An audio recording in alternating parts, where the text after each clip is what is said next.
श्रीमद्भागवतम प्रथम स्कंद अध्याय सप्तम द्रोणपुत्र को दंड। श्लोक संख्या प्रथम। अनुवाद एवं तात्पर्य अभय चरणारविंद भक्तिवेदांत स्वामी प्रभुपाद द्वारा। शौनक उवाच निर्गते नारदे सूत भगवान् बादरायणः श्रुतवांस्तद् अभिप्रेतं तथा किम् अकरोत् विभुः। शौनक उवाच, श्री शौनक ने कहा, निर्गते चले जाने पर, नारदे नारद मुनि के, सूत हे सूत, भगवान दिव्य रूप से सर्वशक्तिमान, बादरायण वेद व्यास ने, श्रुतवान सुना, तथा उसका, अभिप्रेतम मन की इच्छा, मनोवांछा, ततः तत्पश्चात, किम क्या, अकरोत किया, विभु महान ने। अनुवाद। ऋषि शौनक ने कहा, हे सूत, जब महान तथा दिव्य रूप से शक्तिमान व्यास देव ने श्री नारद मुनि से सब कुछ सुन लिया, तो फिर नारद के चले जाने पर व्यास देव ने क्या किया। ओम अज्ञानतिमिरान्धस्य ज्ञानाञ्जनशलाकया चक्षुरुन्मीलितं येन तस्मै श्रीगुरुवे नमः। नाम श्रेष्ठं मणिमपि शचीपुत्रं पत्रस्वरूपम् रूपं तस्याग्रजं गुरुपुरीं माधुरीं गोष्ठवाटीं राधाकुण्डं गिरिवरम् अहोराधिका माधवाशां प्राप्तो यस्य प्रतितः कृपया श्रीगुरुतमतोऽस्मि। वन्देऽहं श्रीगुरोः श्रीयुतापदकमलं श्रीगुरुं वैष्णवांश्च श्रीरूपं सहगरजातं सहगणरघुनाथान्वितं तं सजीवं साद्वैतं सावधूतं परिजनसहितं कृष्णचैतन्यदेवं श्रीराधा कृष्णपादान् सहगणललिता श्रीशाखान्वितांश्च गुरु वैष्णव भगवान की स्मरण सर्व विघ्न विनाशन अनायास वांछित। हरे कृष्णा कृष्णा कृष्णा हरे हरे, हरे राम राम राम हरे हरे। तो आज हम 7वां अध्याय शुरू कर रहे हैं। पिछले 2 अध्यायों में जो संवाद चल रहे थे वेद व्यास जी और नारद जी के बीच में, उसमें नारद जी ने अपने पूर्व जीवन का पूरा इतिहास बताया, कैसे उन्होंने भक्ति में प्रगति करी, कैसे वो नारद बने दासी पुत्र से। तो पूरा हमने सुना। तो अंतिम श्लोक में हमने देखा कि नारद जी वेद व्यास जी से आज्ञा लेके चले जाते हैं। तो स्वाभाविक रूप से हमें ऐसी जिज्ञासा होगी कि नारद जी के जाने के बाद वेद व्यास जी ने क्या किया। तो इसलिए ये श्लोक सबसे पहले शौनक उवाच, शौनक पूछते हैं, क्योंकि सूत गोस्वामी पूरा बता रहे थे शौनक ऋषियों को, शौनक आदि ऋषियों को। तो शौनक पूछते हैं, निर्गते नारद सूत, हे सूत, हे सूत, निर्गते, निर्गते मतलब जाने के पश्चात। किनके जाने के पश्चात? नारद जी के जाने के पश्चात। भगवान बादरायण, भगवान मतलब भगवान के अवतार, शक्ति आवेश अवतार। बादरायण मतलब वेद व्यास जी। उनका नाम बादरायण पता है क्यों है जी? बद्रिकाश्रम में वो निवास करते हैं और उनका जो आश्रम है वो बद्री के वृक्षों के बीच में है। ठीक है, तो इसलिए उनका नाम बादरायण भी है। तो नारद जी के जाने के पश्चात, हे सूत, भगवान बादरायण ने किम तथा किम अकरोत विभु, क्या किया, किम क्या, अकरोत विभु। विभु मतलब वेद व्यास जी को विभु नाम संबोधित कर रहे हैं। उन्होंने कुछ सुना, क्या सुना? श्रुतवांस तद अभिप्रेतम।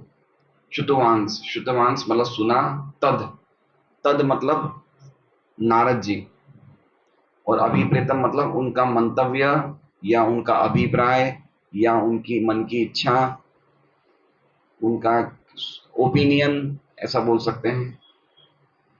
तो इस श्लोक का अर्थ हुआ है कि जब वेद व्यास जी ने नारद जी से उनके मन की बात सुनी, उसके बाद उन्होंने क्या किया नारद जी के जाने के पश्चात, या फिर नारद जी के जाने के पश्चात भगवान वेद व्यास जी ने उनका अभिमत सुन के, उनके मंतव्य सुन के क्या किया।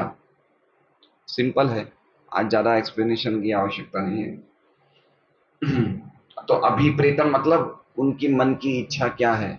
तो हमने दो अध्याय पढ़े, पांचवा और छठा अध्याय। तो क्या नारद जी के मन की इच्छा क्या है, नारद जी वेद व्यास जी से क्या चाहते हैं, हमने अभी दो अध्याय पढ़े।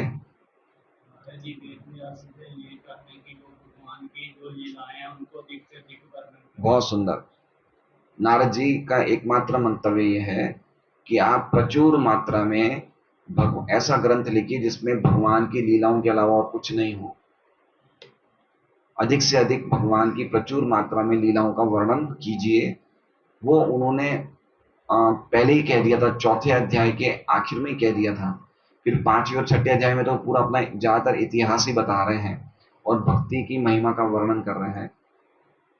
क्योंकि नारद जी ने जब ऐसा बोला, उसके पहले वेद व्यास जी ने जो भी ग्रंथों का संकलन किया है, जो भी ग्रंथ उन्होंने लिखे, उसमें उन्होंने चार चीजों का बहुत ज्यादा वर्णन किया है। कौन सी चार चीजों का वर्णन किया है अचल प्रभु? वेद हो गए, उपनिषद हो गए, या जो भी उन्होंने लिटरेचर लिखा था उनमें चार चीजों का बहुत वर्णन किया है। कौन से चार चीजें अचल प्रभु बताइए गोपाल बिंदु? धर्म अर्थ काम मोक्ष का ज्यादा वर्णन किया। कृष्ण के बारे में भी कहा, कृष्ण भक्ति के बारे में भी कहा, लेकिन कम कहा। और धर्म अर्थ काम, वेदों में तो ये त्रिवर्गी है, वेद तो त्रिवर्गी है। त्रिवर्ग मतलब धर्म अर्थ काम। और उपनिषदों में मोक्ष का वर्णन किया। और कृष्ण भक्ति थोड़ा थोड़ा वर्णन किया, लेकिन मिक्सड अप था, क्लियर नहीं था। तो कहीं भी कोई भी चीज मिक्सड अप होती है, कोई भी चीज मिश्रित होती है, तो सामान्य लोगों के लिए थोड़ा सा मुश्किल हो जाता है कि इसमें से हमें क्या लेना चाहिए। और चूंकि वेद व्यास जी ने धर्म अर्थ काम मोक्ष पे ज्यादा चर्चा करी, यद्यपि उनका उद्देश्य तो यही था कि वेदेश चे सर्वेर अहमेव वेद्यो, कि अल्टीमेटली तो ये जो मैं कुछ भी लिख रहा हूँ उसके द्वारा मुझे भक्ति का ही स्थापना करनी है, भगवान की शुद्ध प्रेम की प्राप्ति की स्थापना करनी है। लेकिन थोड़ा सा उन्होंने उस पर कम प्रकाश डाल के धर्म अर्थ काम मोक्ष पे ज्यादा प्रकाश डाला। उसके चक्कर में वो संतुष्ट नहीं थे, वो परेशान थे। जो उनको एक आत्मा में तृप्ति मिलनी चाहिए, आत्मा को नहीं मिल रही थी। इसलिए फिर नारद जी ने कहा कि आप प्रचुर मात्रा में भगवान की ऐसा ग्रंथ का आप संकलन कीजिए जिसमें भगवान की लीलाएं का प्रचुर मात्रा में वर्णन हो। तो ये नारद जी का अभिमत था, अभिप्रेत था, ये मंतव्य था भगवान का, नारद जी का, जिसको सुना वेद व्यास जी ने। और विभु का अर्थ एक ये भी है कि वो इनके इस अंत मंतव्य को जान के उसके बाद वो ग्रंथ का संकलन करने में सामर्थ्यवान थे, इसलिए उन्हें विभु कहा गया है। ऐसा नहीं है कि वो सामर्थ्यवान नहीं है, वो सामर्थ्यवान है, इसलिए उन्हें विभु कहा गया है, ऐसा एक आचार्य बताते हैं। और भगवान मतलब भगवान के अवतार हैं। और बादरायण, चूंकि उनका जो आश्रम है वो बद्री के फूलों के वृक्षों के बीच में है, इसलिए उनका एक नाम बादरायण है। तो ये सिंपल है। हम अनुवाद पढ़ते हैं। ऋषि शौनक ने पूछा, हे सूत, जब महान तथा दिव्य रूप से शक्तिमान व्यासदेव ने श्री नारद मुनि से सब कुछ सुन लिया, तो फिर नारद के चले जाने पर व्यासदेव ने क्या किया? तात्पर्य, अच्छा हाँ, विश्वनाथ चक्रवर्ती ठाकुर क्या कह रहे हैं?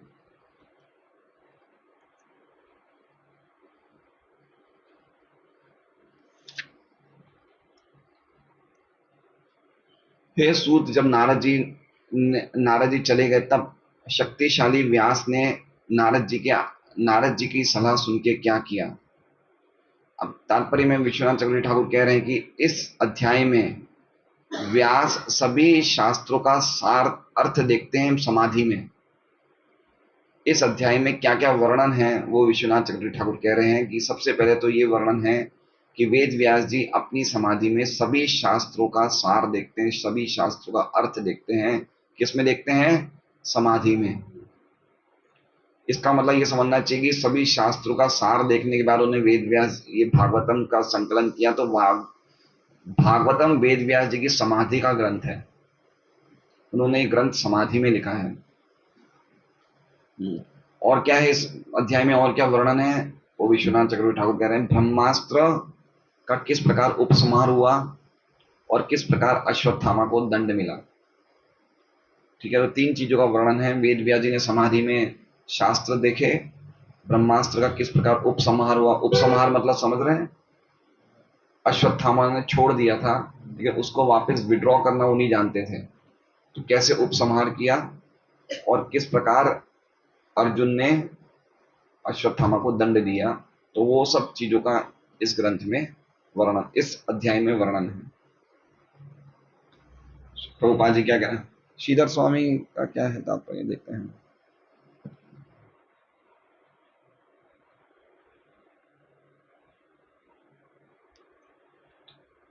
हे सूत जी, નારદ જી ગયા ત્યારે વિભુ ભગવાન બાદરાયણે નારદજીનો અભિપ્રાય સાંભળીને પછી શું કર્યું? अभिप्राय, अभिप्राय का मतलब वही हो गया उनका मंतव्य। तात्पर्य में इस अध्याय में श्रीमद् भागवतम के वर्णन किए जाने के लिए संकेत मिलता है, क्योंकि महाराज परीक्षित को अपनी माता के गर्भ में चमत्कारिक ढंग से बचा लिया गया था। ये घटना आचार्य द्रोण के पुत्र द्रोणी अश्वत्थामा के कारण घटित हुई, जिसने द्रौपदी के 5 पुत्रों को सोते हुए में मार डाला और जिसके लिए अर्जुन ने उसे दंडित किया। इस महापुराण श्रीमद् भागवतम का शुभारंभ करने के पूर्व श्री व्यासदेव ने समाधि द्वारा सारे सत्य की अनुभूति प्राप्त कर ली। जैसा विश्वनाथ चक्रवर्ती ठाकुर कह रहे हैं, ऐसे प्रभुपाद जी बता रहे हैं कि समाधि के द्वारा उन्होंने सत्य की अनुभूति की। समाधि में उन्होंने परम सत्य के दर्शन किए और फिर भागवतम उन्होंने लिखना शुरू किया। तो ये अब हम, बहुत इंटरेस्टिंग अध्याय है, तो हम देखेंगे, अब पढ़ेंगे, ये सब चीजें आगे वर्णन होगा। तो अब हम दूसरे श्लोक में जा रहे हैं। शौनक जी का सवाल प्रश्न के बाद सूत जी जवाब दे रहे हैं। तो पहला श्लोक तो सिंपल है, आप लोग समझ गए, कोई ज्यादा है उसमें कुछ है नहीं, कि नारद जी के जाने के बाद वेद व्यास जी ने नारद जी का अभिप्राय सुन के उन्होंने क्या किया। ठीक है, अब दूसरा श्लोक। सूत उवाच ब्रह्म नद्यां सरस्वत्यां आश्रमः पश्चिमे तटे शम्याप्रास इति प्रोक्त ऋषीणां सत्रवर्धनः। ब्रह्मनद्यां सरस्वत्यां आश्रमः पश्चिमे तटे शम्याप्रास इति प्रोक्त ऋषीणां सत्रवर्धनः। तो सूत जी जवाब दे रहे हैं ब्रह्म नद्यां। ब्रह्म नदी का अर्थ है जो नदी का संबंध भगवान से है, जो नदी सामान्य नदी नहीं है, जो नदी का संबंध भगवान से है, ब्रह्म से है। ब्रह्म मतलब भगवान। ब्रह्म नद्याम, और कैसी नदी है? सरस्वत्या। तो ब्रह्म नद्याम सरस्वत्या, तो उनका जो आश्रम था वेद व्यास जी का, सरस्वती नदी के पश्चिमी तट पे था, इसलिए ब्रह्म नद्याम सरस्वत्या आश्रम पश्चिमे तटे। आश्रम का क्या नाम है? शम्याप्रास इति प्रोक्त। वो आश्रम का नाम है शम्याप्रास इति प्रोक्त। और प्रोक्त मतलब कहा जाता है, आश्रम कहा जाता है किस नाम से? शम्याप्रास। तो ब्रह्म नदी सरस्वती के पश्चिमी तट पे वेद व्यास जी का आश्रम है जिसका नाम है शम्याप्रास। और ऋषिणाम, वो कैसा आश्रम है? ऋषिणाम सत्रवर्धन, मतलब वो ऋषियों के सत्र मतलब जो भी यज्ञ आदि जो भी आध्यात्मिक क्रियाएं करते हैं उसका वर्धन करने वाला है। मतलब इतनी अनुकूल जगह पे वो आश्रम है, जो भी आध्यात्मिक क्रिया करते हैं ऋषि, उससे उनको और ज्यादा प्रगति होती है, वर्धन होता है। ऋषिणाम सत्रवर्धन। तो अनुवाद देखते हैं हम। श्री सूत ने कहा, वेदों से घनिष्ठ रूप से संबद्ध सरस्वती नदी के पश्चिमी तट पर शम्याप्रास नामक स्थान पर एक आश्रम है जो ऋषियों के दिव्य कार्यकलापों को संवर्धित करने वाला है। संवर्धित का अर्थ कहाँ लिखा है यहाँ पे? संवर्धित मतलब वर्धन, और दिव्य कार्यकलाप मतलब सत्र। सत्र सत्र को इंग्लिश में क्या बोलते हैं? सेशन। हमारा सेशन चल रहा है ना, विंटर सेशन जैसे चलते हैं लोकसभा में, राज्यसभा, विंटर सेशन। तो सत्र मतलब ऋषियों के आपस के दिव्य कार्यकलाप का वर्धन करने वाला है, संवर्धन करने वाला है। विश्वनाथ चक्रवर्ती ठाकुर कह रहे हैं,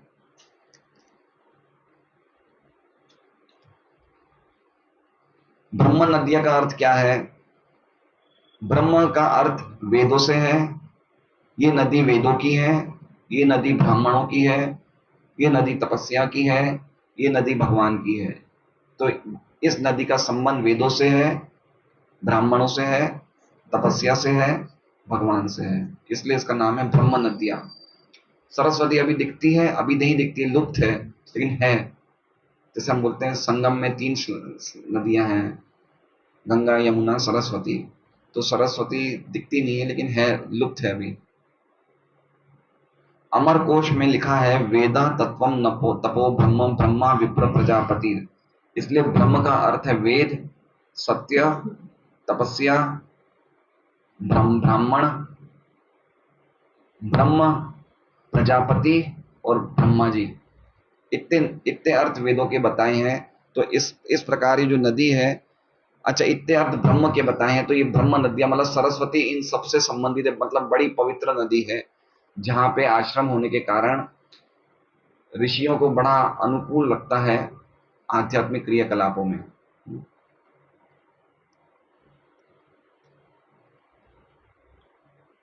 ऋषिधर स्वामी बोल रहे हैं,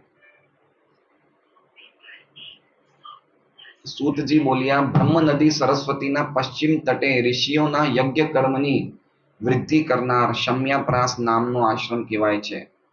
ब्रह्म नदियां मतलब ब्रह्म देवतवाड़ी तथा ब्राह्मणों द्वारा आश्रय कराયેલી ब्रह्म नदी सरस्वती यज्ञ कर्मनी वृद्धि करावे तेओ शम्याप्रास आश्रम। श्री प्रभुपाद क्या लिख रहे हैं? देखिए, श्री प्रभुपाद का तात्पर्य बहुत अच्छा है। क्या तात्पर्य? तो श्री प्रभुपाद सभी अच्छे ही लिखते हैं। तात्पर्य, ज्ञान के आध्यात्मिक विकास के लिए उपयुक्त स्थान तथा वातावरण की नितांत आवश्यकता होती है। स्थान का वर्णन बताया गया है कि हमारा स्थान जहां पे हम रहते हैं या जहां पे हम सत्संग करते हैं, वो अगर सही जगह हो तो उससे हमें बड़ा फायदा होता है आध्यात्मिक क्रियाओं में। जैसे मान लीजिए अभी हम क्लास ले रहे हैं यहाँ पे, और पास में अगर कोई योगा क्लास चलती है, वो कुछ डिस्को का वो जिम्नास्टिक्स जिम विम चले, तो कितना आवाज आए तो हम लोग को डिस्टरबेंस होगा नहीं होगा? कितना डिस्टरबेंस होगा हमें। इसलिए स्थान की बहुत बड़ी महिमा है। हमारा घर, सत्संग जहाँ पे हम कर रहे हैं, बिल्कुल शांत जगह होना चाहिए, शुद्ध जगह होना चाहिए, जिससे कि हम लोग अच्छी तरह से भक्ति में प्रगति कर सकें। सरस्वती नदी के पश्चिमी तट का स्थान इस कार्य के लिए विशेष उपयुक्त है, और वहीं पर शम्याप्रास में व्यासदेव का आश्रम है। श्री व्यासदेव गृहस्थ थे, तो भी उनका निवास स्थान आश्रम कहलाता है। आश्रम मतलब आध्यात्मिक कार्य के लिए श्रम करना। भौतिक जगत के लिए जो श्रम करा जाता है वो आश्रम नहीं है, लेकिन भगवत प्राप्ति के लिए जो हम श्रम करते हैं वो आश्रम है। आश्रम वो स्थान है जहां आध्यात्मिक कार्यकलाप सर्वोपरि होता है, फिर चाहे वो स्थान किसी गृहस्थ का हो या तपस्वी का। संपूर्ण वर्णाश्रम पद्धति इस प्रकार नियोजित है कि जीवन की प्रत्येक अवस्था आश्रम कहलाती है। जीवन की प्रत्येक अवस्था, और जीवन में कितनी अवस्थाएं हैं? लक्ष्मी नारायण चरणारविंद प्रभु, जीवन में कितनी अवस्थाएं? जैसे इसमें लिखा प्रत्येक अवस्था आश्रम कहलाती है, तो जीवन की कितनी अवस्थाएं हैं? 4। कौन कौन सी? 4 अवस्थाएं कौन कौन सी है? कडोदरा, सारोली, पर्वत पाटिया, सारा दरवाजा। कौन सी 4 अवस्थाएं जगत प्रभु? हाँ, ब्रह्मचार्य, गृहस्थ आश्रम, ब्रह्मचार्य आश्रम, गृहस्थ आश्रम, वानप्रस्थ आश्रम और संन्यास आश्रम।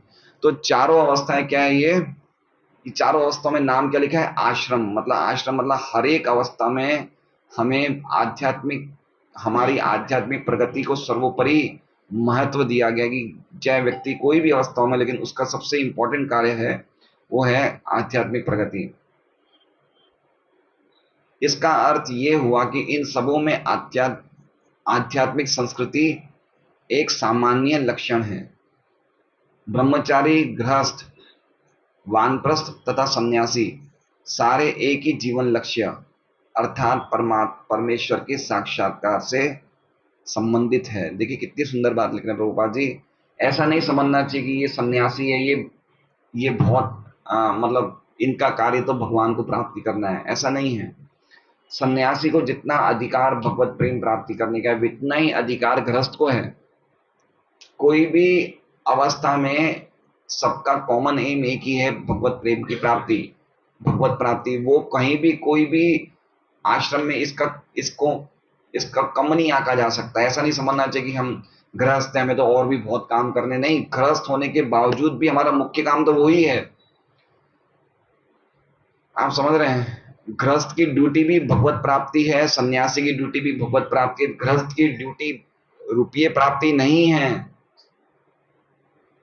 धन प्राप्ति नहीं है, उसका एम तो वो ही है। हमने चाहे अपने एम को अलग कर दिया होगा, अपने उद्देश्य को हमने अलग मोड़ दिया होगा, लेकिन उद्देश्य तो सबका वही है, भगवत साक्षात्कार।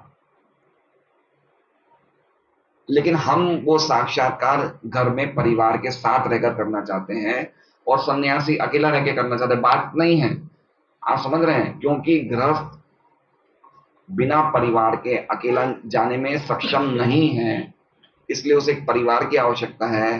तो ठीक है, परिवार में रह के भगवत प्राप्ति करे, लेकिन उद्देश्य कम नहीं हो जाता है। पॉइंट समझ रहे हैं आप बात को?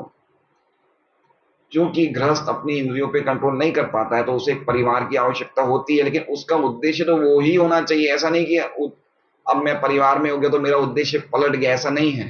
प्रभुपाद जी कह रहे हैं कि सबका एकमात्र एक ही जीवन लक्ष्य है, परमेश्वर के साक्षात्कार से संबंध है। हम सबका एक ही लक्ष्य है। जहां तक हम लोग समझते हैं ब्रह्मचारी है, ये सन्यासी है, हम तो गृहस्थ हैं, नहीं, ऐसा नहीं है। चैतन्य महाप्रभु के ज्यादातर जितने पार्षद थे सब गृहस्थ थे। श्रीवास ठाकुर और वक्रेश्वर पंडित और जो भी थे, अद्वैत आचार्य, नित्यानंद प्रभु, सब गृहस्थ थे। इसलिए बहुत इंपॉर्टेंट पॉइंट है कि हम कोई भी अवस्था में रहें, हमारा सबसे इंपॉर्टेंट कार्य होना चाहिए भगवत सेवा। उस पर हमें ज्यादा हमारा जो केंद्र होना चाहिए वो होना चाहिए। अभी हम लोग की स्थिति क्या खराब है, हम लोग ढंग से साधना नहीं कर रहे हैं, रीडिंग नहीं कर रहे हैं, जप नहीं कर रहे हैं, तो मन में सेवा का भाव नहीं आता है। भक्त गृहस्थ को तो और ज्यादा सेवा करनी चाहिए। कितनी सुविधा में रह रहे गृहस्थ। ब्रह्मचारी और सन्यासी के पास ना तो घर है, इधर उधर घूम रहे। गृहस्थ को हर प्रकार की सुविधा है। क्यों? क्योंकि और ज्यादा उसको प्रचार और ज्यादा सेवा करनी चाहिए गृहस्थ को। कल मुझे बता रहे थे कि कितनी 19-20 माताओं ने नाम लिखवाया था प्रसाद के लिए, आधी माताएं ने मना कर दिया भागवतम के क्लास के प्रसादम के लिए। तो हमारा सेवा भाव बहुत कम है, क्योंकि हम लोग अपने उद्देश्य को व्यवसायत्मिका बुद्धि एक हे कुरु नंदना, हमारा गोल एक फिक्स होना चाहिए कि भगवत प्रेम की प्राप्ति, भगवत सेवा, यह हमारा कार्य होना चाहिए। हमें मना नहीं करना चाहिए सेवा के लिए। हम हरे कृष्णा बोल रहे तो क्या मांग रहे हैं? हम सेवा ही तो मांग रहे हैं। तो हम किसी और की तो सेवा कर नहीं रहे। भगवान की क्लास में भगवान के लिए प्रसाद ला रहे हैं, भक्त प्रसाद लेंगे तो भगवान की सेवा है ये। तो इसलिए हमें समझना चाहिए कि हमारा इंपॉर्टेंट गोल क्या है। प्रभुपाद जी इसमें स्पष्ट कह रहे हैं कि हर एक अवस्था आश्रम, वेद व्यास जी भी गृहस्थ हैं, लेकिन उनका वो भी एक आश्रम में रह रहे हैं जहां पे भगवत प्राप्ति उनका मुख्य उद्देश्य है। अतएव जहां तक आध्यात्मिक संस्कृति की बात है, इनमें से कोई भी कम महत्वपूर्ण नहीं है, इतना ही महत्वपूर्ण है। अंतर तो केवल वैराग्य के आधार पर औपचारिकता का होता है। समझे, मतलब अंतर तो केवल वैराग्य के आधार पर औपचारिकता। हो सकता है कि किसी का वैराग्य ज्यादा हो तो इसलिए उसको सम्मान ज्यादा दिया जाता है। जैसे सन्यासी हैं, इसमें लिखा है, प्रभुपाद जी कहते हैं, सन्यासी अपने व्यवहारिक वैराग्य के बल पर ही सम्मान की दृष्टि से देखे जाते हैं। तो सन्यासी आते हैं, कोई सीनियर ब्रह्मचारी आते हैं, तो हम लोग उनको पूरा सम्मान देते, क्यों? उनके वैराग्य के आधार पे। बाकी भक्ति करने का लेवल तो सबका बराबर ही होना चाहिए, सबको भक्ति वैसे ही करनी चाहिए। ऐसा नहीं है कि हम गृहस्थ है तो हमें भक्ति कम करनी चाहिए, ऐसा नहीं है। पॉइंट ये कहना चाहते हैं श्री प्रभुपाद। अब तीसरा श्लोक हम ले रहे हैं। तस्मिन् स्वाश्रमे व्यासो बदरी षण्डमण्डिते उपस्पृश्य प्रणिदध्यौ मनः स्वयं। तस्मिन् स्वाश्रमे व्यासो बदरी षण्डमण्डिते उपस्पृश्य प्रणिदध्यौ मनः स्वयं।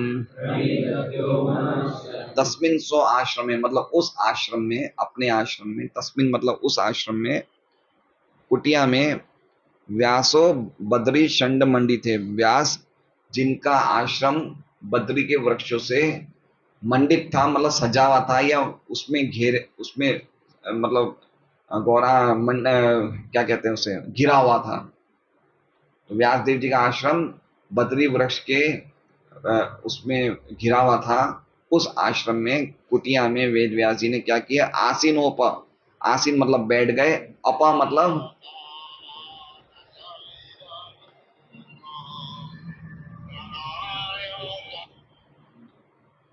मतलब जल, भूमि आपो, आप मतलब जल।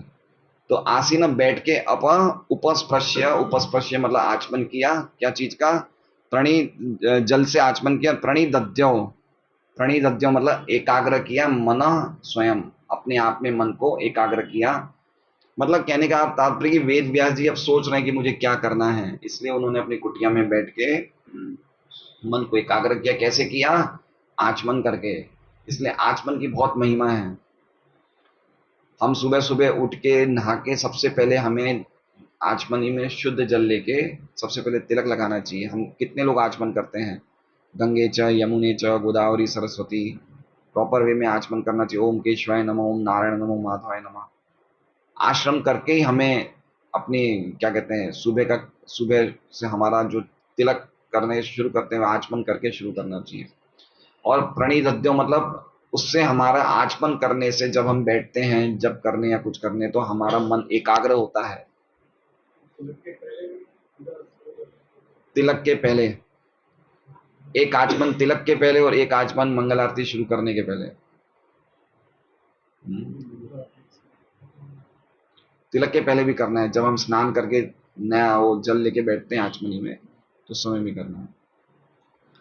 उपस्पृश्य प्रणिदध्यौ मनः स्वयं। तो इस प्रकार वेदव्यास जी अपने आश्रम में बैठते हैं। उस स्थान पर बेरी के वृक्षों से घिरे हुए अपने आश्रम में श्री वेदव्यास शुद्धि के लिए जल का स्पर्श करने के बाद ध्यान लगाने के लिए बैठ गए।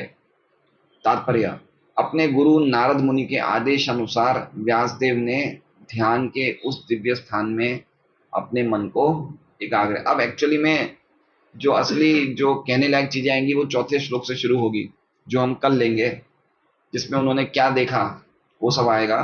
तो आज तो इंट्रोडक्शन है, 3 श्लोक हमारे इसमें पूरे हो गए। तो अब 8:30 बज गए, वापस चौथा श्लोक लेने जाएंगे तो हमारी झपकियों का भी टाइम हो जाता है 8:35 8:40 का, इसलिए अभी हम लोग यहीं विश्राम करेंगे। तो इसमें एक बात समझनी चाहिए। हाँ, विश्वनाथ चक्रवर्ती ठाकुर क्या कह रहे हैं?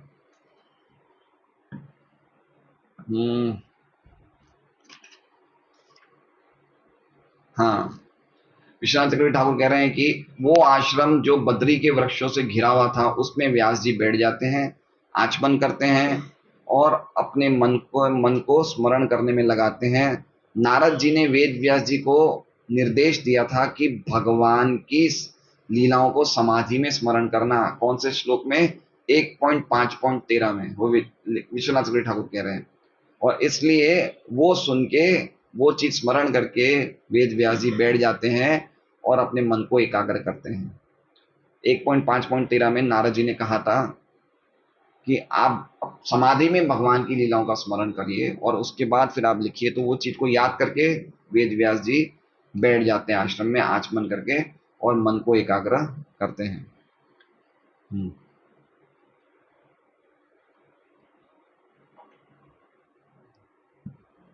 श्रीधर स्वामी क्या कह रहे हैं? बोरડીના વૃક્ષોના સમૂહથી શોભાયમાન એવા તે આશ્રમમાં બેઠેલા વ્યાસજીએ જળથી આચમન કરીને સ્વયં મનને સ્થિર કર્યું। समाधि द्वारा, समझ रहे हैं? गुजराती सिंपल है। समाधि द्वारा श्री हरिनी लीलाओं स्मरण करो एवं नारदजीना द्वारा थયેલા उपदेशનું ध्यान કર્યું 1.5.13 में। तो इस प्रकार उन्होंने उस श्लोक का याद किया जो नारद जी ने बोला था और उसके बाद वो समाधि में बैठते हैं और मन को एकाग्र करके फिर वो ध्यान में बैठते हैं। ठीक है, तो ये हमारे 3 श्लोक आज पूरे हुए। हरे कृष्णा। श्रीमद् भागवतम की जय। कुछ आपको अगर पूछना तो पूछ सकते हैं प्रश्न। हैं? हाँ, बेर का।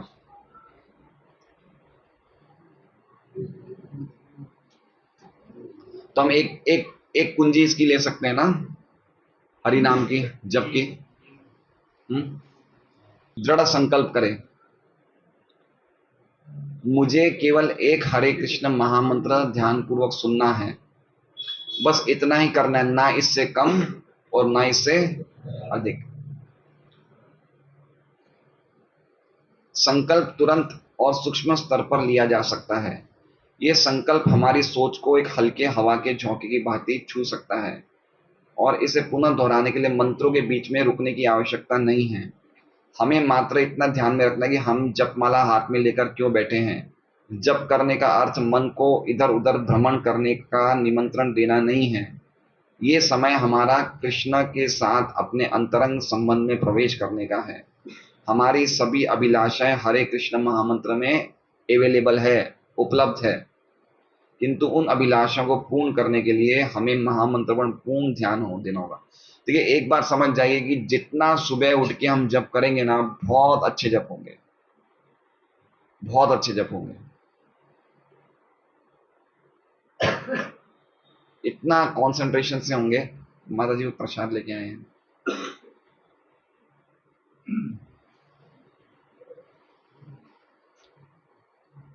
इसलिए हमें बहुत कंसंट्रेशन से, मतलब सुबह के टाइम पे, और हाँ, जब हमने संकल्प, आवश्यक संकल्प एकत्रित कर लिया हो, तब हमें मन को उसके सरल कार्य पर केंद्रित करना चाहिए। जिस मंत्र का अभी हम उच्चारण कर रहे हैं, हमें उसके बाद वाले मंत्र के विषय में चिंतित नहीं होना चाहिए और निश्चय इस मंत्र के पहले के मंत्र के विषय में विचार नहीं करना चाहिए। मतलब समझ रहे हैं?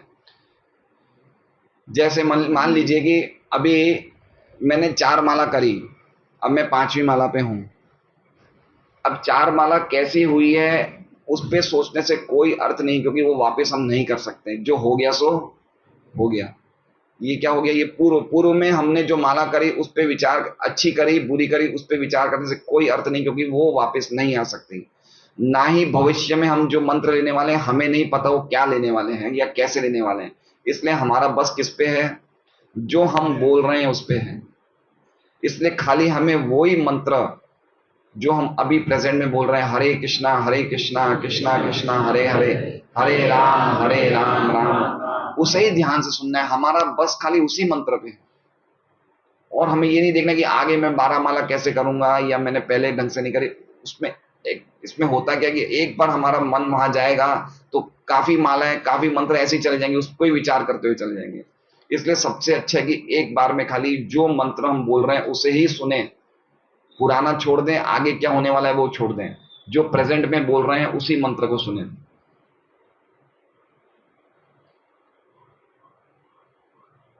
16 अच्छी मालाएं अथवा 10 उत्तम महामंत्र जपने का प्रयत्न न करें, केवल जप करें। और मात्र एक महामंत्र ध्यानपूर्वक सुने। हम इस क्षण जिस मंत्र का जप कर रहे हैं केवल उसी के बारे में दृढ़ संकल्प कर सकते हैं। 16 माला अच्छी तरह जप करेंगे उसका संकल्प नहीं करें। भविष्य का आगे की तारीख का चेक मत दीजिए, समझे बात को। मैं बहुत अच्छी तरह 16 माला करूंगा ऐसा संकल्प मत करिए। खाली जो बोल रहे हैं, जो मंत्र बोल रहे हैं उसे ढंग से सुनिए, बस इतना ही संकल्प। अपने मन को ज्यादा होमवर्क मत दीजिए, पॉइंट ये कहने का है। आप समझे बात को। जितना ज्यादा होमवर्क देंगे हम टेंशन में आ जाएंगे। बिल्कुल उससे कम काम दीजिए, खाली एक मंत्र जो हम बोल रहे हैं वो ध्यान से सुने। यदि हम भविष्य के विषय में सोचने लगेंगे तो या फिर भविष्य में आने वाले मंत्रों के लिए अधिक सुदृढ़ होने के लिए योजना बनाएंगे तो मन अधिक रजोगुण के साथ पलटवार करेगा और उसका हरि नाम से ध्यान हट जाएगा। देखिए क्या लिखा है, रजोगुण के साथ पलटवार। रजोगुण मतलब प्लानिंग करना। रजोगुण का क्या संकेत है, आगे मुझे कुछ प्लानिंग करना है, कैसे अच्छा करना है, ये रजोगुण के संकेत है। तो हम तो चूंकि तीनों गुणों से प्रभावित है तो हम जैसे ही प्लानिंग बनाना शुरू करेंगे मुझे आगे अच्छा करना है, इसका मतलब हम रजोगुण के साथ मिक्स हो गए, तो हमने जो हमारा प्रेजेंट हरि नाम है वो अच्छी तरह नहीं हो पाएगा। एक महामंत्र ध्यान पूर्वक सुनने पर हमें क्या प्राप्ति हुई। अब कह रहे हैं एक मंत्र सुनने की हमें क्या प्राप्ति होती है, बता रहे हैं। 16 माला की बात दूर की है, 108 मंत्र की बात दूर की है, खाली एक मंत्र सुनने की बात बता रहे हैं। हमने अगर एक मंत्र ध्यान पूर्वक सुन लिया तो हम अपनी चेतना को कृष्ण के दिव्य नामों से स्पर्श करवा रहे हैं। हमारी चेतना किससे स्पर्श कर रही है, भगवान के दिव्य नामों से स्पर्श कर रही है। और हम अपनी चेतना को मधुरता में, भगवान के नामों की मधुरता में भिगो रहे हैं। कहां भिगो रहे हैं, खाली एक मंत्र ढंग से सुनिए बस, तो हमें समझना चाहिए कि हमने कितना बड़ा काम किया है, कितना बड़ा काम किया कि हमने अपनी चेतना को भगवान के दिव्य नामों से स्पर्श कराया है और भगवान के नामों की मधुरता में हमने अपनी चेतना को भिगो दिया है। जैसे हम कपड़े पानी की बाल्टी में भिगोते हैं वैसे चेतना को भगवान के नामों की मधुरता में भिगो दिया है। मात्र एक हरे कृष्ण सुनने के ये परिणाम है। अब देखिए कोई व्यक्ति ये कह सकता है कि मेरा मन तो बहुत तेज भागता है तो मेरे वश में तो एक मंत्र भी मैं ढंग से नहीं ले सकता हूं। कोई ये भी तो बोल सकता है मैं एक मंत्र भी ढंग से नहीं सुन पाता हूं। तो अगर मन एक मंत्र सुनने के लिए भी तैयार नहीं तो इससे एक पवित्र नाम ध्यान पर सुनने के लिए अनुरोध करें। ठीक है, पूरा मंत्र मत सुनो, खाली हरे कृष्ण सुन लो, खाली इतना होमवर्क दीजिए। अगर मन पूरा मंत्र भी सुनने को तैयार नहीं है तो खाली हरे कृष्ण सुनो एक बार, हरे या एक कृष्ण या एक राम। जब तक ये पूर्ण मंत्र सुनने हेतु पर्याप्त मात्रा में शांत नहीं हो जाता तब तक खाली एक नाम पे ध्यान देके सुनो। जप करना और मात्र एक नाम सुनना ही अद्भुत है, एक नाम सुनना भी अद्भुत है। तो हम लोग क्या करते हैं, हम लोग शुरू जप करने बैठते हैं, अब मुझे 16 माला इतनी देर में पूरी करनी है, तो हमारा भावना है ही नहीं कि हम एक नाम भी ढंग से सुने। हमें तो माला पूरी करनी है, चाहे 2 घंटे चाहे 2.25 घंटे में भी माला पूरी करनी। लेकिन यहाँ पे बता रहे हैं कि एक नाम सुनना, एक मंत्र सुनना कितना इंपॉर्टेंट है। आगे का सुनने का प्रयास मत करो, खाली जो बोल रहे हो उसे ही सुनो। आज मैं सुबह 2:30 बजे उठ गया, मतलब ऐसे ही उठता नहीं उतनी जल्दी लेकिन उठ गया, तो 2:15 बजे नहा धो के तैयार हो गया।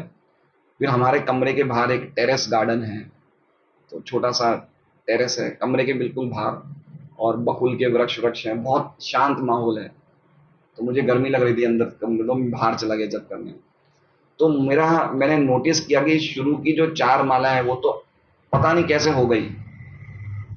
मतलब बिल्कुल जैसे कहते हैं अगर वही 4 माला मैं सुबह 10-11 बजे के बाद करता तो 4 माला करते करते मेरे पसीने छूट जाते, लेकिन उस टाइम कैसे हुई 4 माला मुझे पता नहीं। और मेरे पास एक बिल्ली बैठी थी जो मैंने देखी ही नहीं, और बिल्ली को देखते हुए बिल्ली घूरती है तो मुझे भी थोड़ा डर लगता है। वो बिल्ली पास में बैठी थी, मैंने बिल्ली को देखा ही नहीं। फिर जब करते करते मैंने थोड़ी आंख खोली तो बिल्ली बैठी थी, तो बिल्ली को भी कुछ नहीं हो रहा था, मुझे भी कुछ नहीं हो रहा था। जब मैं देख के ऐसे चौंका ना तो वो भाग गई।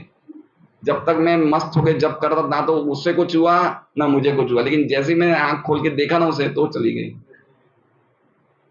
मतलब अगर हम बिल्कुल कंसंट्रेशन से जब करते हैं तो हमें खुद को ऐसा दिव्य आनंद मिलेगा क्या नहीं कहने। तो इसलिए बहुत इंपॉर्टेंट है कि हम, और जैसा मैं सुन रहा हूं मैं वैसे ही कर रहा हूं। अभी मैं एक ही नाम पे, एक ही मंत्र पे ध्यान देता हूं, बस आगे क्या हो मैं इस पे नहीं, मैं खाली वो मंत्र जो बोल रहा हूं उसी को ढंग से सुनता हूं मैं। यदि एक महामंत्र सुनने का प्रभाव इतना आश्चर्यजनक है तो सोचिए कि भगवान की कृपा से बहुत सारे महामंत्र सुनने का क्या प्रभाव होगा। अपराध रहित जप का प्रारंभ कृष्ण के नामों को ध्यान पूर्वक सुनने से होता है, और अपराधों से रहित जप हमें महामंत्र का पूर्ण प्रभाव अनुभव करने का सामर्थ्य प्रदान करेगा। अन्यथा हम लाखों जन्मों तक जप करते रहे फिर भी हमें प्रेम भक्ति प्राप्त नहीं होगी। कितने जन्म है? लाखों जन्म तक जप करते रहे, मतलब ये झपकी वाले जप है ये। यदि कोई हरे कृष्ण महामंत्र के कीर्तन में 10 अपराधों से पूर्ण रहता है, तो चाहे अनेक जन्मों तक पवित्र नामों का कीर्तन करने का प्रयास क्यों ना करे, वो भगवत प्रेम प्राप्त नहीं हो सकेगा, जो इस कीर्तन का चरम लक्ष्य है। इसलिए सबसे इंपॉर्टेंट है कि हम अपनी नींव ढंग से डालें। जब बंगला बनता है, घर बनता है, बिल्डिंग बनती है, तो नींव प्रॉपर होनी चाहिए। तो हम एक एक नाम को ध्यान से सुने, कोई जल्दी नहीं, कोई अब हमें पता है कि हम 16 माला पूरी कर सकते हैं रोज, तो एक एक नाम को ढंग से सुने। और सबसे अच्छा है कि हमारे जब सुबह 7:30 के पहले पहले हो जाएं, एटलीस्ट पुरुषों के हो जाएं, सबसे जरूरी है, क्योंकि 7:30 के पहले जो जब होते हैं बहुत अच्छी क्वालिटी के होते हैं, हम नहीं चाह के भी अच्छी तरह कर लेते हैं, और बाद में जो जब करते हैं उनको बहुत ज्यादा संघर्ष करना पड़ता है। इसलिए सबसे इंपॉर्टेंट है कि हम, ये हमारी तृतीय कुंजी है, दृढ़ संकल्प करें। द्वितीय दूसरी चाबी क्या थी? एक बार में एक महामंत्र सुने, और पहली क्या थी? हमेशा जप करें। और जब हम जप ढंग से नहीं करेंगे तो 5 दुष्परिणाम हैं: धूर्तता, भगवान में विश्वास कम हो जाना, और ऐसे कार्य करना जिनका भक्ति से संबंध नहीं है, और चौथा भक्ति की साधना में ढीलापन, और पांचवा भक्ति की साधना में अभिमान करना। इसलिए बहुत इंपॉर्टेंट है कि हम समझें कि हमें कितना गंभीरता से, कितना हृदय से हमें ये सोचना चाहिए कि जो भगवान का नाम शिव जी ले रहे हैं, सुखदेव गोस्वामी ले रहे हैं, नारद जी ले रहे हैं, वेद व्यास जी, इतने बड़े बड़े महान महान लोग ले रहे हैं, वो चीज हमें लेने का अवसर मिला है।